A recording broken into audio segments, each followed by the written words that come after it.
Get Into Geek. This is episode 142. We are talking Stargate SG-1. The Get Into Geek team here. My name is Mitch. Joining me, as always, Matty Gibson. Yo. Rhys Gibson. G'day, guys. And for a third week in a row, Brendan is Hello. not here.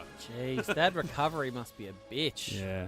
We did go into it a little bit last week about why he isn't here, and if you missed it, well, just go back and listen to it. We dare not speak of it again. We have too much respect for the process. Yeah, he actually had to get his foreskin sewn back on this week, so that's why he's not here this week.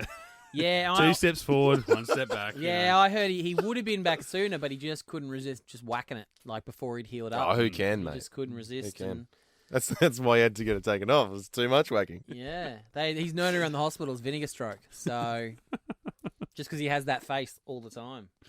If you're listening to us for the first time, I apologise. We Do you, Mitch? Do you don't really? cover the wackingness very often. The wackingness. The whackness. Oh, whacking day. Oh, whacking day. For Brendan, that is every day.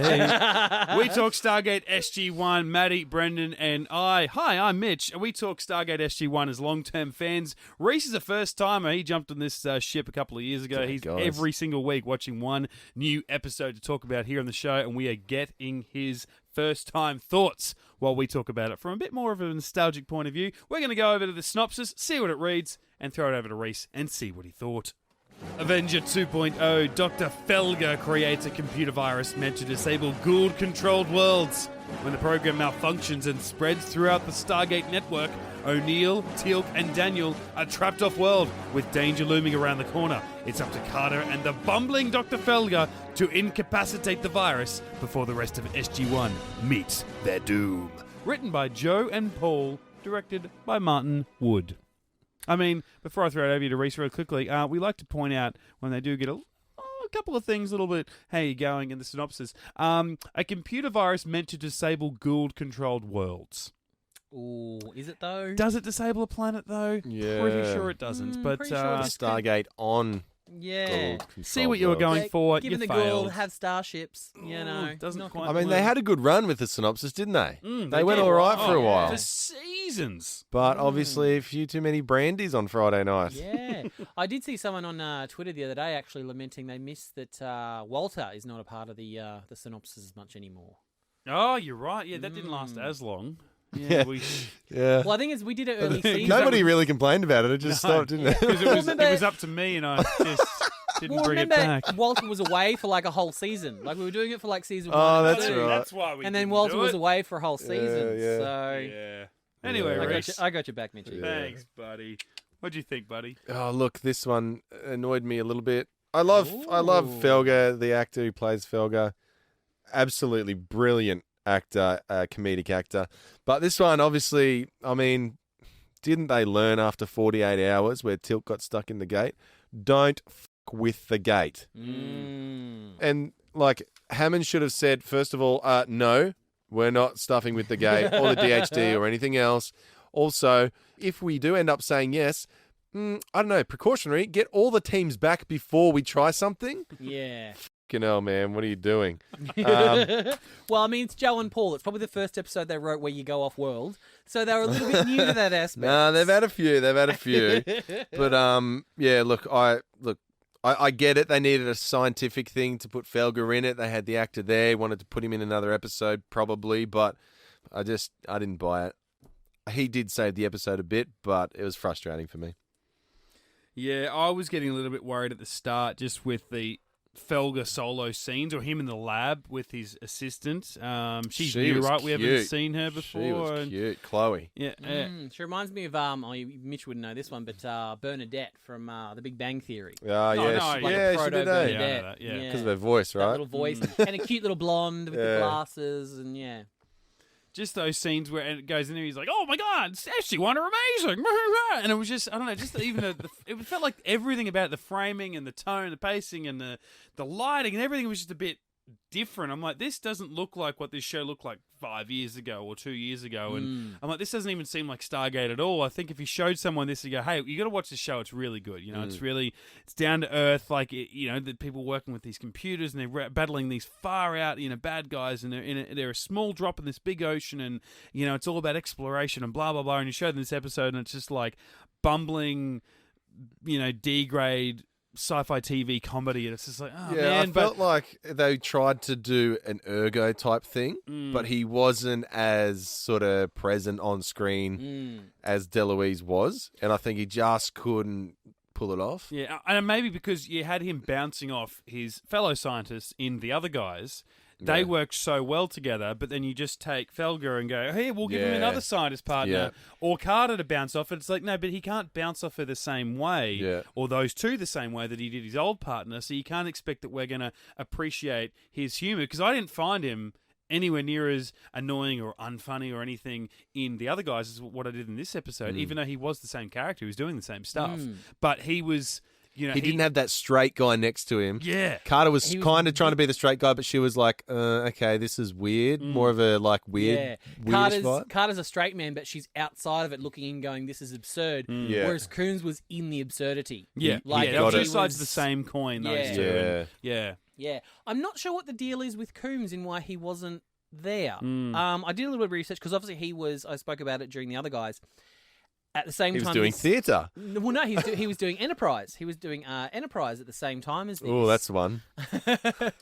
Well, and I did a little bit of research. They were on break between, I think, season 2 and season 3. Right. So technically, I guess he would have been available, unless maybe he was on holiday somewhere overseas, because next week's episode, Birthright, has one of his co-stars, like the female lead from Enterprise, is on Stargate next week. Right. So maybe she just wasn't going on a family holiday or anything like that. But so I don't know whether it was a scheduling issue or whether maybe there was a little bit of animosity in the ratings between Stargate and Enterprise at the time, being the two kind of major sci-fi shows on TV at the time. Surely they didn't want to get him back or anything. But then again, they get Jolene Blaylock next week. Yeah. So surely that couldn't have been it. Yeah, I don't know. Like, if you had the choice to put them both in, obviously you would. There have to be exceptional circumstances for them, not to put him in, and then say, yeah, you know what, go ahead with the episode, even though the second guy's not here. But yeah, it felt weird because it's like they didn't even write around why Coombs wasn't there. Even that one moment where Felger's on the phone and he's talking to his mum, and then Carter and he pretends he's not talking to Coombs. That was improvised by the actor.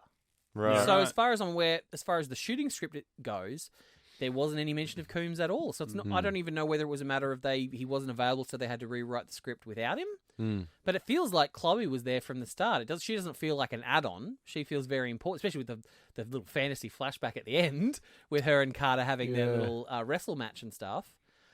But but yeah, I found it quite interesting that I think Coombs. I still love this episode. I think it's really, really enjoyable. But yeah, I think Coombs would have been a really nice addition. Yeah, I think it was fun. Like, it was a fun episode. I enjoyed it, but the sort of the science behind it, or like the procedure behind it, I don't think is plausible. It's very, very, very complicated. You've really got to pay attention to it. I mean, delivering the virus is as simple as dialing the target gate, uploading the program. The virus would then scramble the DHD's established coordinates. Yeah, so the symbols no longer correspond with the proper coordinates, you see? It's like rearranging the letters on your keyboard. And the target gate would be useless. So that's fair enough, but then the added element of Baal got the virus and did stuff to it so that it affects everybody's Stargates. That quickly, sort of thing. Like, yeah, that's what I just didn't get. Hammond wouldn't have said yes. He just wouldn't. It's too, he wouldn't with the gate, I don't reckon. So, okay, even if he did send it off, then, yeah, Baal, in that quick turnaround, then sends it out to every DHD. Yeah, with like the correlative updates. Yeah, and I don't know. It was a lot. For a fun episode, it was very, very tech heavy. For like a comedic It's probably episode. the worst thing that could ever happen in the history of a Stargate is this virus. Yeah. And then all of a sudden, oh yeah, we just fix it in the last 5-10 minutes of the show. Yeah. Yeah, it's a bit far-fetched. Yeah, I think that the grander scheme of things made it a little bit tough, but just the individual scenes as their own little vignettes were gold. Like, when Carter rocks up to Felger's apartment and like he's there and he's got his little maquette set of like all the little Warcraft figurines and the little miniature Stargate that he's painting while he's drinking Mountain Dew in his underwear. Puts his pants on backwards. And then he offers her a drink, and he like it's an already opened can of Mountain Dew in an already drunk from cup. Yeah, And like, you're a drink. She's like, no. And he's like, okay. Like, he didn't even go, Oh, yeah, I Yeah. probably shouldn't have done that. It And was, he's oh, got, okay, you're like, not thirsty. half a can in a big gulp cup, so it looks like a urine sample sitting in the bottom of with sort of just the volume discrepancy. He's got a fucking doll of her, and then Oh. one of Teal'c, like, because she goes, "What's this?" He's, nothing. And Yeah. he goes, and then he picks up another one that we hadn't even been made aware of, and it's a bald black guy, and it's Yeah. like, "What are you doing, you psycho?" Apparently, Didn't even hide him. apparently after this episode aired, people would demand, they're like, where can we get those figurines? Absolutely We you want would. those figurines. Yeah, right. We want it.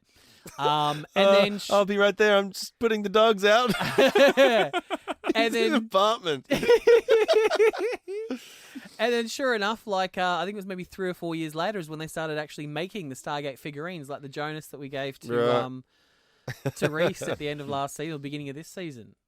Yeah, I think you're right though. It's the individual scenes are brilliant because he carries them through, but the actual, I think it's the storyline that I just don't like. Yeah. But yeah, the individual scenes are great, like Yeah. Ergo, except the Yeah. storyline. And when you look at this, it has everything. It has action, it has comedy, it has a montage sequence, and then it has a dream sequence as well. It's like that is everything you want in a movie or a TV show right Yeah. there. So it just throws everything in there. But yeah, I think Coombs was definitely a bit of a linchpin in this one.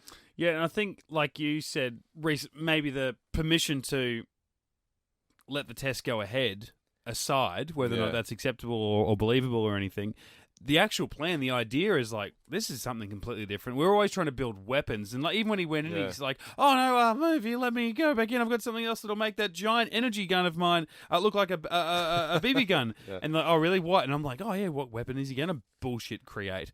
And it's, no, he's going to create a virus. I'm like, that's cool. Like we're Yeah. talking about non-violent but same effect, and we can just target Gould words. But I started thinking of it as like a moral thing, like you said. You just wouldn't fuck with the gate Yeah. because you don't know what will happen. For me, I'm like, would you, as like a morality, go, this thing's been around for thousands of years, man, and other people built it, and other people, once you kill the Gould, people are going to want to use it. Do you really want to like permanently fuck up Yeah, that? okay. Like, wouldn't you just go, well, there's a chance we might die, but that's a really cool toy I don't want And to even break. he said, like, oh yeah, they got ships, so they don't really need the gate, but we can Just- do it anyway. Just slows them down. Yeah. Yeah. And if anything, we've got more of a tactical superiority when we're dealing with Stargates. It's the ships we can't deal with at the moment. I mean, we've only got Yeah. Prometheus, and it's still stuck on the other side of the galaxy. And we've got a couple of... We're trading up some 302 pilots as of a couple of episodes ago. So it's like, if we annoy the Goa'uld enough and they come to our planet with ships that they decide, oh, fuck the Asgard treaty, we're just going to go, we're in trouble. That we kind Yeah. of need the Stargate. I like that they did mention that when they suggested the plan. They're like, oh, and we'll just limit them to ships. How good's that going to be? And take away their effectiveness with the gate. And sure, they'll have ships, but it'll take them a lot longer. And they're like, yeah, cool. I didn't feel like they were there dropping breadcrumbs for us going, hey, you know what? You're going to need that little bit of information later because that's going to pay off and it's a twist. I just thought that was, I'm like, that's interesting dialogue. And then at the end, when they go, oh, shit, we did this so that it would hurt them. It's actually allowed Baal them. to help Yeah. himself. We've made things worse. And I'm like, oh, that's right. You did mention that before, and that's really cool. So I like that they're feeding you the twist, but it didn't look you directly in the camera and go, remember this for later, guys. Because that was pretty huge. They said, oh, he's gone around attacking the other Goa'uld now. Like, he's actually gone to war without the Stargates. Like, does that come into play? Does he get more powerful now? Definitely. But I find it weird. Wasn't the last time we got that weird update about Baal? Wasn't he already in charge of the alliance? The alliance of the Goa'uld, blah Yeah. blah blah. So if he's already king shit, why is he now going to war with his subservients? That was confusing to me. Yeah, true. Yeah. Why have an alliance if you're just going to fight with them? Yeah, and if yeah. anything, that weakens his position because he has less... I mean, yes, obviously the Goa'uld are, conniving and backstabbing, so it's like eventually one of them would, backstab Baal. But all he's doing is... Like, it's not like his entire army can take out another Goa'uld's army without losing ships. So it's Well, like... that's the thing. They've all got ships, right? So they don't all rely on the Stargate. yeah. So if they're not working, then it's still ships versus ships. Yeah. But it's like if you think about, okay, so maybe Baal has a personal fleet of like 10 Hatak, and then some other Goa'uld who's underneath him has another 8 Hatak. Essentially, Baal has 18 Hatak at his disposal because he can command that Goa'uld to go and do something. So to turn on that Goa'uld, he's got to try and defeat those 8 Hatak with his 10 Hatak. So if he loses some while he defeats them, maybe he's only down to like 6 Hatak. He's in a much weaker position than he was before he turned on them. I guess the only way it would be is if he knew what planet another system lord was on, and goes, okay, the gate's not working. He can't make a quick getaway. We can go in, maybe assassinate him or attack him, and then chase his ship and kill him. That's a good idea. Or just like obliterate him from orbit. And then much in the same way Apophis had it, it's like if another Goa'uld beats your Goa'uld, you now worship that new Goa'uld. Yeah. So, yeah, that's a good point, actually. Yeah. Just take out that one surgical strike, take out the leader, and then you get his army. Yeah. It's a good point. That's not bad. But then why does the gate need to be down for that to happen? Yeah, very. If anything, you think it'd be easy for him to just like send an Ashrak through the gate with some of Neoti's cloak technology. And well, like you said, send a mothership, blast him from outer space, and then fly off. Yeah, it did seem like an unnecessary complication, but like I said, the individual scenes like that, like Carter with her new gun. She's got that new gun, the Carter Special. Yeah, that was different, wasn't it? Yeah. So I'm like, because when she changed the magazine into like the big honking like C-clip. Yeah, and it comes out the bottom. I'm like, hey, that's not on the top. What's going on here? So there's an interesting story behind that. Stargate Barbie. This is a new gun for you. This is a new gun. We call it the Carter Special. It's an amalgamation of 3 different guns. And the only part I can remember off the top of my head right now is M16 makes up the middle of the gun. Mm-hmm. And this was shot during the war in Iraq. Mm-hmm. And what was the problem was, oddly enough, we couldn't get ammunition for the P90s. Right. Because it was being used. Even though we used blanks, it was the problem with the shell casings. Yeah. So we decided to use new guns, and Carter got a new one here. And Rick still has the P90. He's the only one that had the P90. I actually really like the fact that you've got this new gun, because it sets you apart, and it's a kick bum kind of it's a kick bum gun. Yeah, that's really cool. And then as the months go on, I think it's in one of the later commentaries of this season, if I remember right, it gets to the point where the production actually starts selling their shell casings back to the US military because they need them for the war that was going on in Iraq at the time. They needed P90 casings at a highly inflated price. Oh well, Robert Imagine that involved, you're literally selling you're looking at these bullet shells, selling them back to them, going, these are going to murder people. Yeah, like actually murder people. Right, that's hectic. And then, given obviously no spoilers for Rhys, but towards the end of the season, well, just for episodes at the end of the season, like they start using live ammo on set. Well, no, in some episodes towards the later series, there's a lot of action. There's a lot of military action, stuff like that. And it's like, so to take on episodes like Heroes and Lost City with limited P90 ammunition is really ballsy. Like, they do some of their biggest set pieces without the ammunition, which is pretty full on. But apparently, in some of the episodes, they literally have to ration and be like, okay, Rick, we literally have 1 magazine for this entire episode, so you can't just fire. You have to precision. Like, you can fire 10 rounds here, and that's it. You can't just empty a magazine while we're filming. Have to do the old El Mariachi trick. Robert Rodriguez, you watch, behind the scenes of that film from 100 years ago when he made that for nothing, and the guns that he had, and he had the blanks, but he said the blanks would jam the gun, so you could only fire 1 shot. So you could show and it would go. The full effect would be there, but only for 1 shot. But he needed it was a machine gun, so he'd have to go bang, and you'd see the thing go off, and then just sound effects as he cut to another shot and show someone actually getting killed, and then go back. And meanwhile, they've reset the gun and fixed it all up and unjammed it. Show the guy again. He turns around, fires at a second bad guy or whatever, and he said they had to just keep make do with these guns that didn't work, but just creatively edit around it. And you wouldn't. How annoying! I mean, it's a very low budget film, so you can kind of tell, but at the same time, for what it is, it's done very well. Yeah. Wow. There's a couple of things I was disappointed about. One was when Felger first had that big laser at the start, and when he tried to shoot it, the power went out, and it showed General Hammond sitting at his computer. I spotted this. I think if you're going the same way I'm going. No, I thought for sure, I was like, he's going to initiate wildfire. Because that is exactly what you would do. The power shuts out, you'd be like, we're getting attacked. That'd be your first instinct. Initiate wildfire. No, the thing I noticed with that blackout is if you look really closely, Hammond's not sitting at his desk. He's in his office. He's sitting over in the corner on a tiny little desk, tapping away on the computer, looking through the star map screen that leads through into the briefing room. So he's not at his big old. I think it must have been just because the shot looked cool. Yeah. But he's sitting on this like tiny little desk in the corner, tapping away on his computer, and I'm like, that makes no sense. What I thought I noticed was that the monitor that he was looking at wasn't even on in the first place. Oh, wasn't it? I would have to go back and have a Surely. look. But I saw, obviously, the blackout happened. I'm like, hang on, nothing changed in that square in front of him. I'm pretty sure he was typing on a keyboard to a computer that wasn't actually on. Oh, that's gold. One of the times I laughed the most was in Felger's apartment with Carter. He's doing all the doll shit, and then he when he drinks his Mountain Dew, and Carter says, "Oh, I'll need to work with you," and then he spit it all the over spit himself. take, Like yeah. that was perfect. Yeah. It wasn't like the old fashioned take the can away and then spit it out. Yeah. It was literally Choke. spit it and show like literally all over himself. Didn't wipe it off. Didn't. Right? Seriously? What And- about the rest of your team? No, they won't be here. Okay. And that takes skill if you think about it to be like yeah. he's sitting like, 60 centimeters away from Carter to do a spit take and not spit it in her face and manage to be able to do a spit take into your own face.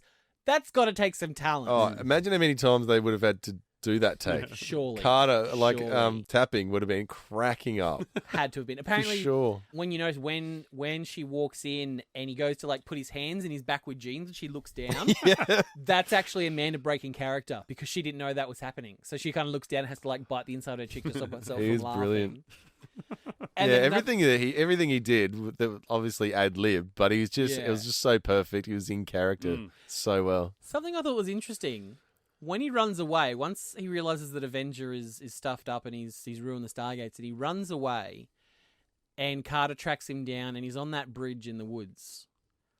Is that the same bridge that Clone O'Neill ran away to Yeah. a couple of episodes ago? Definitely. Yeah, Mini or- O'Neill. Or should we, I thought about it. Things we missed out on. Well, we've obviously used Faux-Neil before when it came to Cold Lazarus.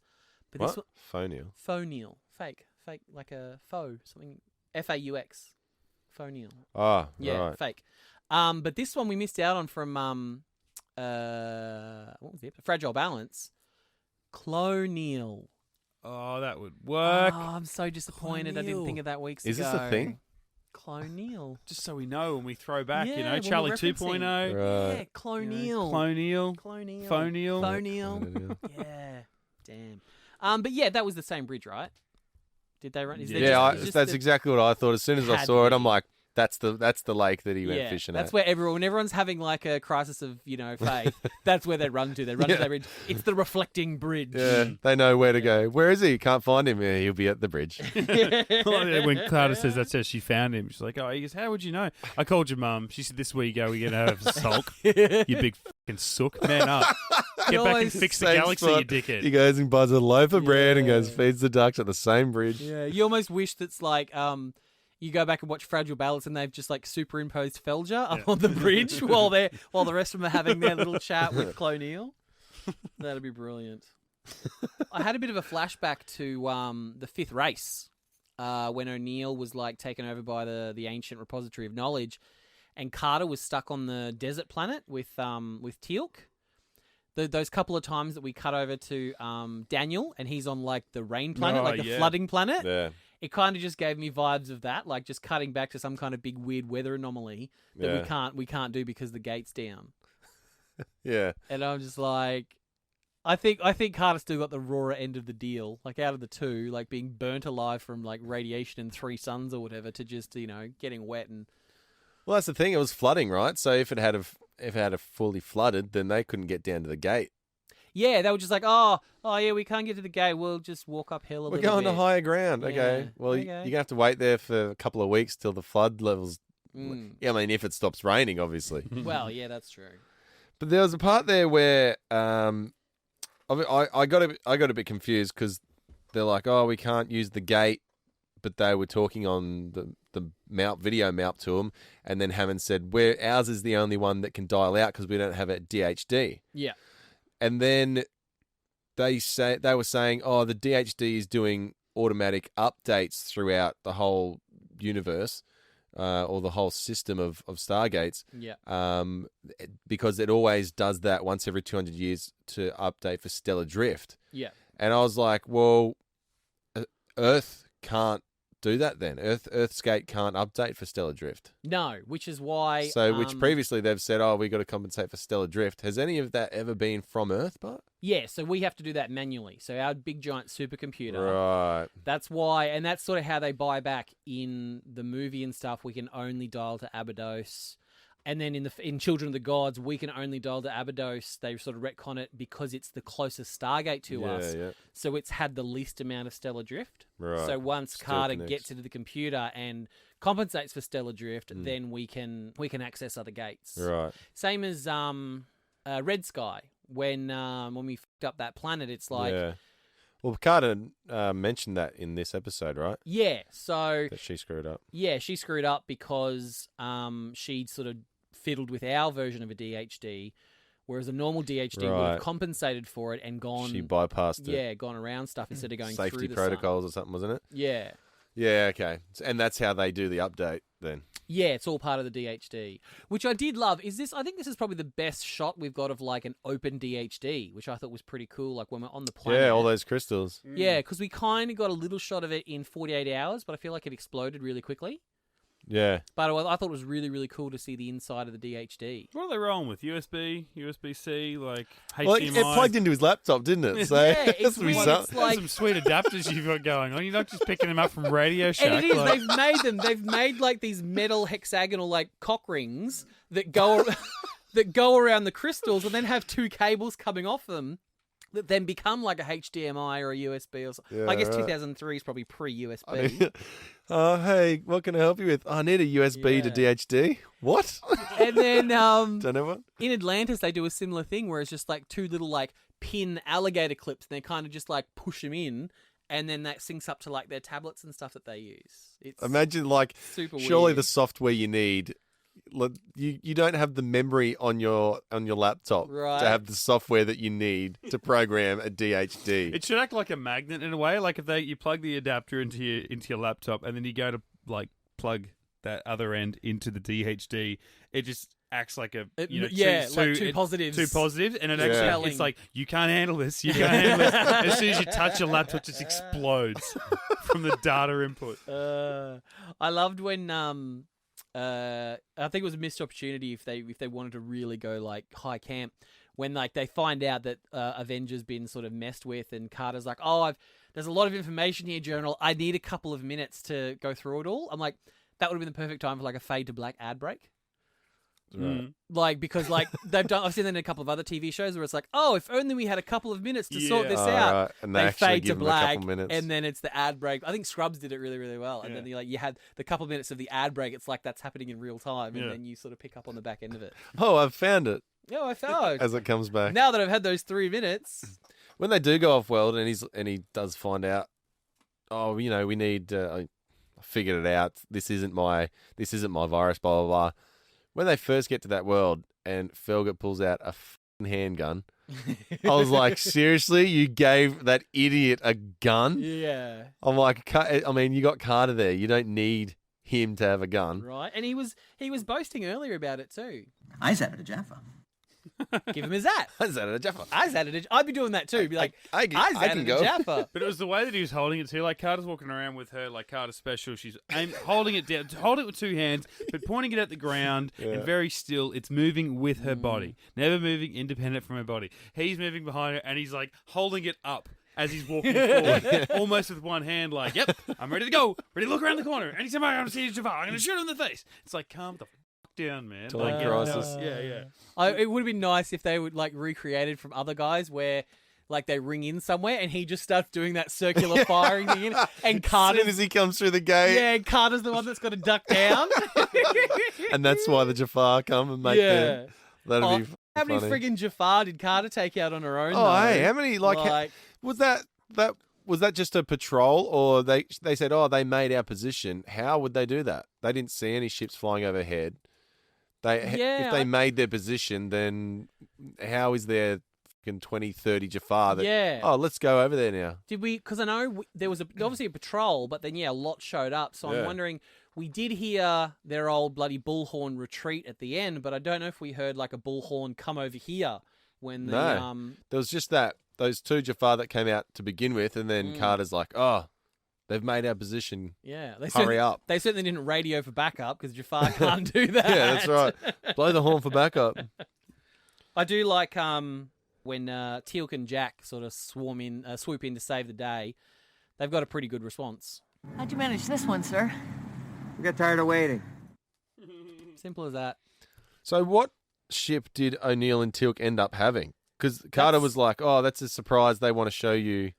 That's why they're not back here. They're flying it back, obviously. Yeah, that's an Alkesh. So that Alkesh that they used to like save Felger and Carter. Yeah, they're flying that back. So the SGC now has an Alkesh. So they've just got it. They've just got an Alkesh. They didn't even show how they got it. They just we just got tired of waiting. Last thing we heard, they blew up the Malp, and O'Neill and Teal'c were running for cover, and we're like, shit, are they still alive? Yeah, we're still alive. We're running away. Yeah. Okay, neck minute. Yeah.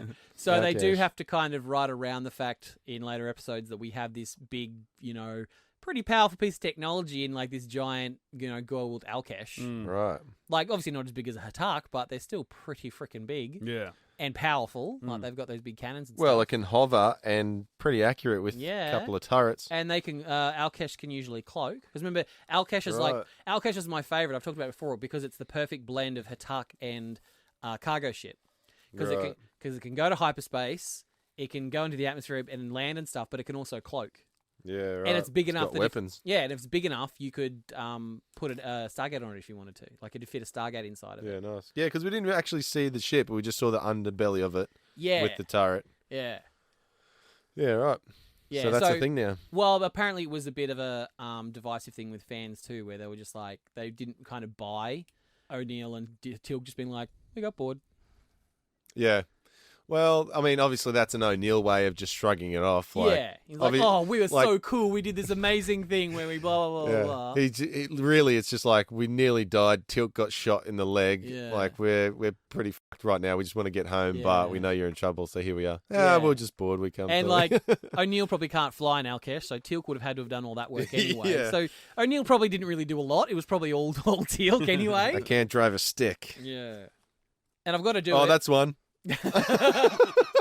I've got to do it just for a bit of housekeeping, just because I'll probably get in trouble from people if I don't. I've got to play this. Phaser? More like a photon torpedo. Oh, yeah. That's one. Totally worth it. Yeah, it's really keeping in the theme of the last time that he was around, because there was there was 3 heavy references in The other guys. Yeah, they're talking about Vulcans and stuff. Yeah. And remember O'Neill, O'Neill's clearly a Trek fan, because I remember there was a couple of times he wanted to name like the Prometheus the Enterprise, and wanted to name a Hatak the Enterprise, and all that kind of stuff. He's into it. Yeah. Because Brad Wright is a massive Trekkie. Hey, that's wishful thinking.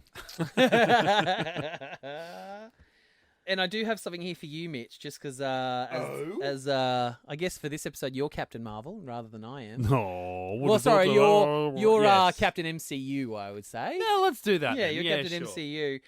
Just a little bit of information about that, how they actually had to get clearance to use the name Avenger back in 2003. Oh, right, because he went on about the fact that it was from a comic that I used to read, not comics or about a group. It was about a superhero that did this. Called the Mighty Avenger. So it's nothing to do with Marvel, but Yeah. the superhero they made up, and you see he's like green and purple or whatever, and he's the Mighty Avenger. Because they had to get a non-copyrighted superhero name. And in 2003, this was the easiest one for them to get. General, I'm telling you, there is no possible way that Avenger could have anything to do with this. Avenger? Well, that's what I call the virus. You know, it's named after a comic book I read when I was a kid. The Amazing Avenger. Green tights, purple cape. He was super strong, super fast. Not as fast as the Flash, that would be ridiculous. It's unbelievable how hard it is to clear names for superheroes. Oh, yeah? Do you know that we went through so many names of superheroes to try and get to this? Because To get to Avenger. exactly. I did the same thing when Robert Cooper and I did a movie together where we were trying to get clearances. But when you get into trying to clear names for this stuff, you get a whole list of ones that they will give you, but you wouldn't believe how many people have called their superheroes weird names and copywritten them. Can you imagine in like 2019 trying to write an episode of television and be like, oh yeah, we want to use this superhero called the Mighty Avenger. Disney'd be like, no, no, no. That's the thing. It's interesting what he's saying. You wouldn't believe how many crazy superhero names are copyrighted or trademarked. Like after the whole comic book outbreak, like everyone would have just been like, "Oh shit, we can make millions off this." Well, Mitch tagged me in something the other day where some like was it German or something like that, some German guy or Eastern European.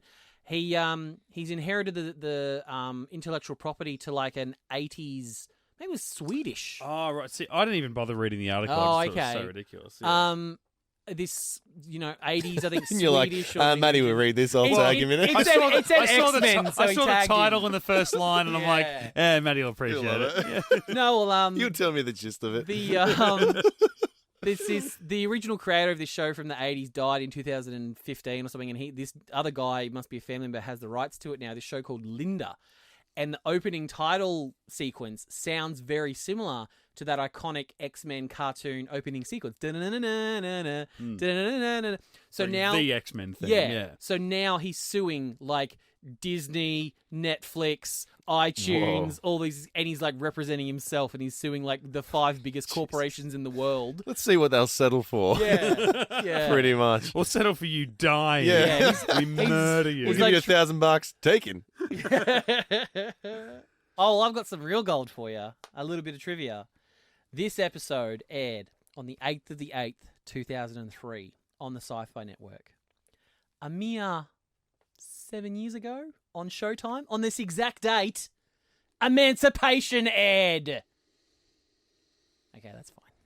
I don't get what you're saying. This episode aired on the same date as Emancipation did 7 years ago. Right. Just a little throwback to my beloved Emancipation. Right. I knew it was a mistake going in, but I still went there. So most people will be 7 years since they haven't seen that episode. When they came around to watch this. Oh, that episode we They never celebrate. rewatched. Yeah. Another year since Emancipation. And take I Oh, wonder God, if, I'm getting further and further away from it. Yeah, I wonder if MGM had like pulled it from reruns yet when this episode aired. Yeah, it's time for the Get Into Geek Harry Mailbag. Well, Mandy Bigelow has got Mandy in Bigelow, contact. Mandy. Human gigolo? Mandy is cute. Mandy Bigelow has got in contact with us on Twitter. Mandy says, for any hashtag Stargate fans out there, I'd highly recommend the Get Into Gate podcast. It's so entertaining. I love it. Ah, thank you, Mandy. I almost want to apologise for calling you a gigolo.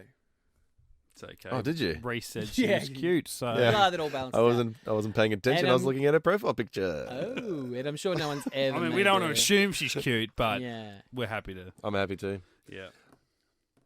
Unless my wife's listening. Then I don't.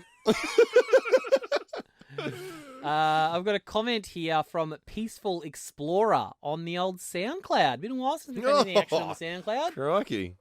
We don't check it, that's why. Yeah. Says, the part with Baal's Hatak had me in tears of laughter. Nah. Oh, I need to park my hot tuck in the car Must park. have been, a bit of that action. Absolutely. He's here, what, the end of the month? Next month for Brisbane Oh, he's Supernova? too. yeah. Him and John Travolta.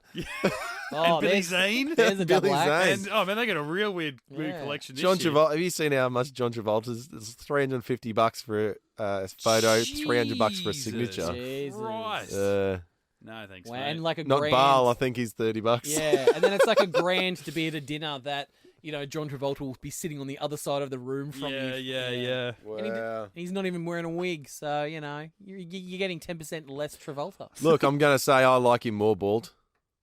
It's an interesting look. I reckon he'll get a lot more gigs now. I reckon he'll get some bad guy gigs. He'll bring back they'll do a reboot of Face Off or something like that. And They are doing a Oh, are remake they? of Face Off. Oh, there Yeah, you they're go. Are talking they? about it, yeah. He looks like a villain in this one now. Bloody hell. I said Brendan tagged me in I want to say that Ryan Reynolds had commented on a Hugh Jackman Instagram post. I don't even know what Hugh had put up. It was out of context of the comment.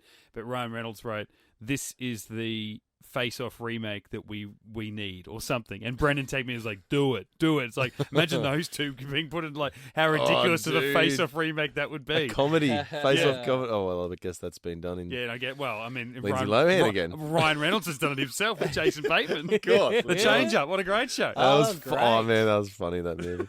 That'd really sort of hit home for you guys these days, rewatching that, wouldn't it? Not me yet. Not a couple of months.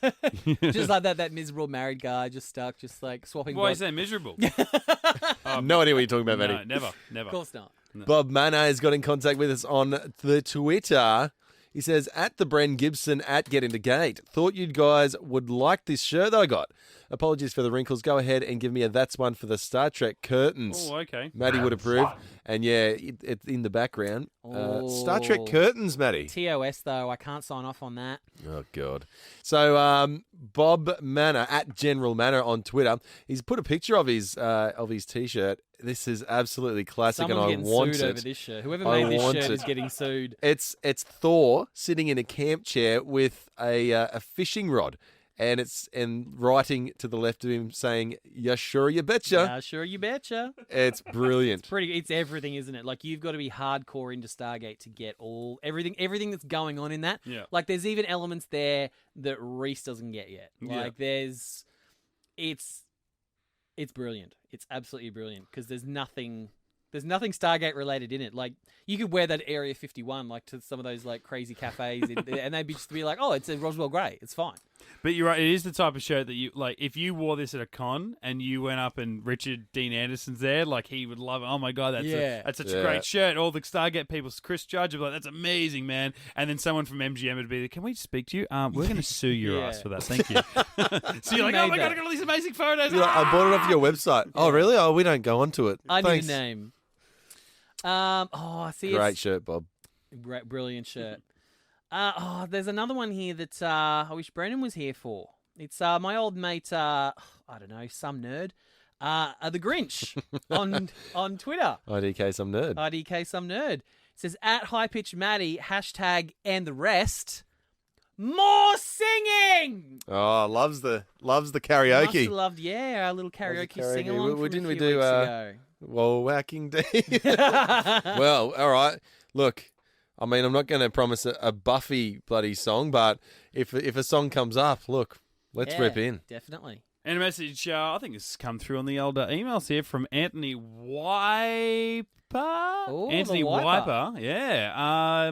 The wipe. Got his phone number here if anyone's interested, but I'll probably... Absolutely. I've sent a few pics already. Oh, 07, so he must be a local boy. Yeah, beautiful. Tony. Yeah. Hey guys, just letting you know how much I love what you're doing and I look forward to listening every week. Of course, left you a 5-star review. Stop the praise. Stop it. Stop it. I Keep going. root for Rhys Oh, who doesn't? every week and was cheering with him for the win on Lifeboat. While I agree with the 3-strike policy on Star Trek, it is a Stargate podcast after all, I am a fan of the other show as well. Oh, that's one, Tony. I think you should give it a shot. I see it like this.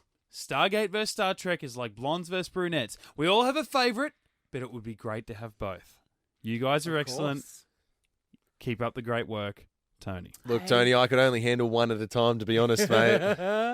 All I'm trying to Stargate. do here is just let people know that, what's it? Silent Bob. You've forgotten your own name, haven't you? His name. Kevin. No, yeah, that's it. Kevin Smith. Even I remembered. I never heard of the guy. Kevin Smith says it best. Imitate until you can innovate. And that's what sci-fi does. Every sci-fi show builds off what came before it. Right. So, you're just saying what you've just said is that Stargate is a poor copy of Star Trek. Not at all. Wow, Wow, controversial, Don't Matty. you dare put words in my mouth, Matty, Social I'm Warrior. really sick of you talking about Star Trek. Social Warrior, do not put that. Don't be woke and put that in my mouth, Mitchell. Don't be 2019 here, Don't you dare 2019 social media me, Mitchell. On No, YouTube. in the same way. On that YouTube. No, just let me finish. On YouTube, we've got a comment. I'm just trying to say that we're all part of that one happy. No, we're not. You're over that side of the room, and us Stargate fans are here. Sci-fi family. You know what? To take what Tony's little example was, you're like, I want to say Owen Wilson in the Starsky and Hutch remake, and they've got the two, I forget who played, This is a deep cut. Amy Smart and Carmen Electra, I want to say. They brought back two women from the bar. Ben Stiller and Owen Wilson are there. And Owen Wilson goes up to Ben Stiller and says, which one would you like? The blonde or the brunette? And Ben Stiller goes, I've always had a thing for blondes. He's good because I'll take anything. So it's you. You're not choosing. You're like Stargate, Star Trek. If you turn your TV on hoping to see one of them and one's on, it wasn't the one you were thinking was going to be on, you're happy with either. Yeah. And that's fine, mate. Yeah, but I won't. Just keep the fuck out of this podcast. I won't do Doctor Who. That's the only difference. We need that. well, We Doctor need that Who's the audio. redhead, so I don't do redheads. We need to do that. Well, hey, come on. Need that audio of Walter to tell you to, hey, you're getting off track. You're drifting. You're drifting. On YouTube, I before A, except after K, commented on Emancipation, Matty. Hey, Your favourite. Da. I before A, except after K, says the reason people dislike this episode is because it's so heavy-handed with the feminism. You don't get a feminist message across by having an episode where Carter beats up some guy for being sexist. You do it by doing what the rest of the series does, having her contribute and be part of a team while never drawing attention to her gender. The episode is patronizing, not empowering.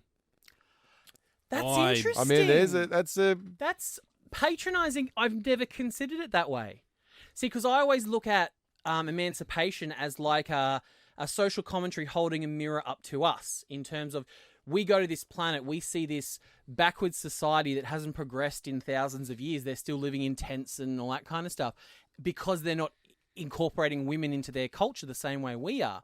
But then, you flip that back and go, well, us in 2019, you look at America, they're trying to repeal Roe v. Wade, allowing women access to, safe abortions and all that kind of stuff. So it kind of makes what we're doing seem really backwards.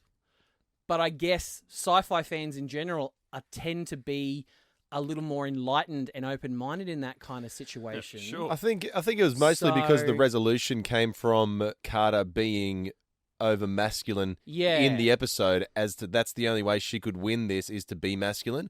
Whereas if she had have found a feminine way to be empowering and overcome that, then I mean, obviously there's a great strength in being feminine and being vulnerable. And I think if there was a way that she could have overpowered him using that vulnerable or feminine way, then I think that would have come across. Yeah, that's interesting. Because it's her different aspect of, we've got the warrior, in Teal'c, in the team. She brings an aspect or a dynamic to the team that no one else can. Yeah, I wonder if it's the writers thinking, oh, okay, this show looks like it's a military show. They didn't know the audience yet. So they're like, oh, we're going to get your meathead, unenlightened guys going to watch this show. We need to show them that Carter being a female isn't a crippling thing, isn't a crutch.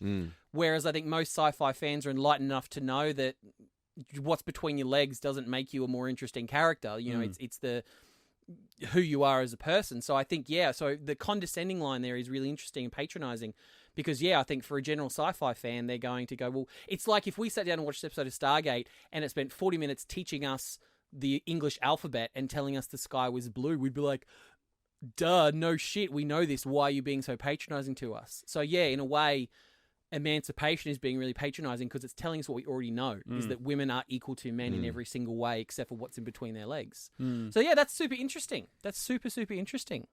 Are you saying what's between their legs isn't equal to a man? We're just 2019, it's not equal, it's different. Because you didn't officially state that's not what you were saying. Clearly, that's what you were stating. Don't You assume. 2019'd me again, Mitchell. Don't Damn assume what's you. between her legs, mate. It's interesting, too, about this episode and the outlook on it, that it hasn't changed in 20 whatever years. Like, people didn't, maybe not for the entirely same reasons, but people didn't like it back then, and they it's not a fan favorite now.